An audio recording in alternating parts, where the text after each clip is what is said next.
প্রিয় দর্শক বন্ধুরা, এসব কি চলছে সমাজের মধ্যে? মহেশখালীর হাতেম মাস্টারের ছেলের বউ, স্বামী থাকে প্রবাসে, এদিকে সেই মহিলা পরকীয়া প্রেমিকের সাথে দেখা করতে এসে জনতার সামনে হাতে নাতে ধরা খেল।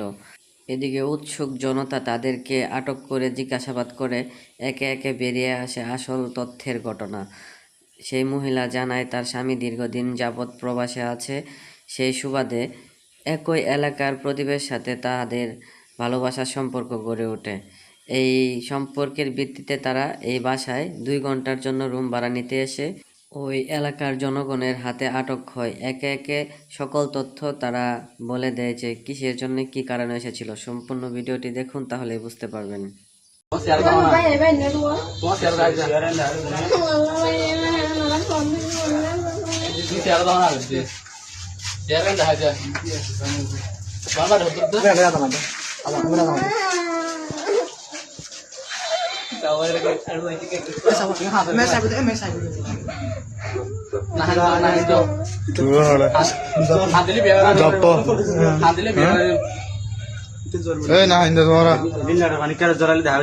দর্শক শ্রোতা আসসালামু আলাইকুম। দেখেন ওরা হচ্ছে দেখা করতে আসছে, একটা হচ্ছে বাজারখালী, একটা হচ্ছে মহেশখালী। সর্বদা এরকম নিউজ পেতে আমাদের চ্যানেলটি সাবস্ক্রাইব করে আমাদের চ্যানেলের সাথেই থাকুন। ধন্যবাদ।